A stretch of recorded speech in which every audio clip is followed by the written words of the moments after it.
For, well, over a decade, winning a test series in India was pretty much the final frontier of cricket. An almost impossible task. But then, late 2025 happened. And that fortress, it wasn't just breached, it was completely torn down. So the big question is, how? How did a team that was basically invincible at home for so long just fall apart so spectacularly? All right, let's get into it. It really all boils down to just one number: 408. That's it. 408. That's the margin of runs India lost by in that final test in Guwahati. And to give you some perspective on that, this is now India's heaviest test defeat ever on home soil. I mean, that's a shocking stat, and it tells you everything you need to know about how huge the story is. And check out this quote from the Indian Express, because it just perfectly captures this dramatic shift. Playing test cricket in India used to be a bewitching dream for overseas players. Now, it's a nightmare for Indians. Wow. What was once this huge source of pride has turned into, well, a nightmare. The roles have been totally flipped on their head. So yeah, how on earth did we get to this point? Okay, so first things first, let's just wrap our heads around the sheer scale of this result. You really have to understand the history here to get why this sent such massive shockwaves through the entire cricket world. A 2-0 series sweep, a whitewash. For South Africa, this was absolutely monumental.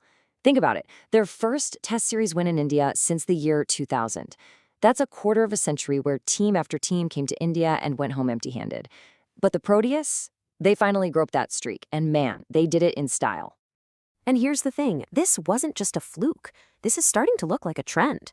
After that loss to England way back in 2012, India went on this insane 12-year unbeaten run at home. Incredible. But now, that dominance is just vanished. Poof, gone. You had the 3-0 loss to New Zealand last year, and now this 2-0 demolition by South Africa. What was once completely unthinkable is now a very harsh, very new reality. So it really makes you wonder, right? Was this just South Africa being absolutely brilliant, or did India kind of collapse from the inside? Well, the analysis seems to point to a bit of both, really. But let's kick things off by digging into India's own shortcomings. From what the reports are saying, the defeat really came down to a few key problems. We're talking muddled team selections, a really questionable strategy with the pitches, and just a basic lack of application from the batters. That test temperament everyone talks about. And what's worse, the key senior players were making the same simple mistakes over and over again.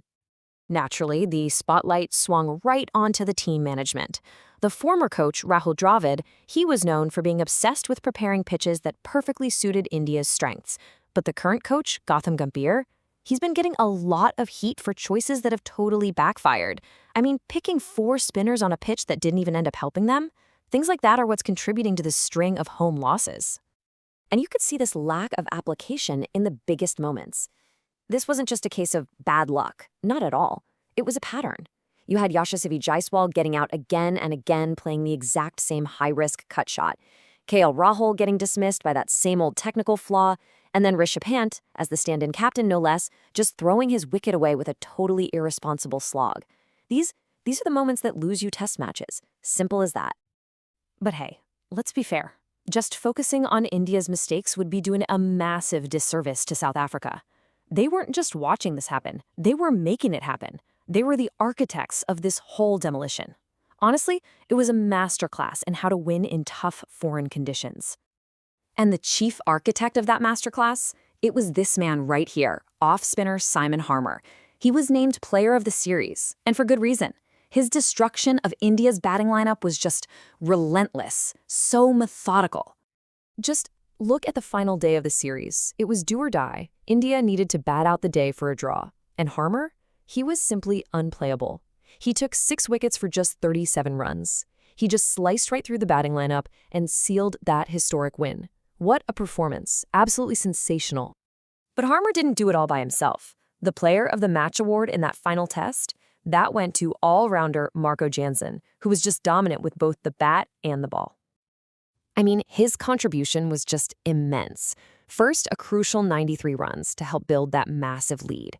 Then, he takes 6 wickets with the ball, using that short ball so effectively to really unsettle the Indian batters. And then, to top it all off, he takes this spectacular running catch to end the match. That is the complete all-round performance, right there. So, where does Indian cricket go from here? A defeat this heavy, especially at home, well, it's not just another loss on the score sheet. This has serious consequences. It's forcing a period of some real soul-searching for Indian cricket. And this quote from the stand-in captain, Rishabh Pant, it really says it all. You can just hear the disappointment in his voice, that realization that something is fundamentally broken. He admits they didn't capitalize on the big moments, and maybe worst of all, they took playing at home for granted. And you know what? A lot of fans are feeling that exact same way. And that disappointment, it has a very real, very tangible impact.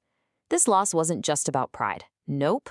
It seriously hurts India's position in the global test rankings. Just take a look at the World Test Championship standings here. You've got South Africa, who have now cemented their spot at number 2 with a points percentage of 75. And then there's India, who have plummeted all the way down to 5th place. Their percentage has dropped to just over 48. It's a pretty stark visual of just how far they've fallen. And it all comes back to that old idea of the final frontier. The Australian legend Steve Waugh, he's the one who came up with that phrase. Why? Because winning a test series in India was the one thing his incredible team could never, ever do. It just goes to show how tough, how formidable India used to be at home. And it really puts into perspective what South Africa just pulled off. Which, of course, leaves us with one big, lingering question. After being completely dominated at home by 2 different teams in 2 years, has that aura been broken for good? Is India's fortress well and truly gone? I guess only time will tell.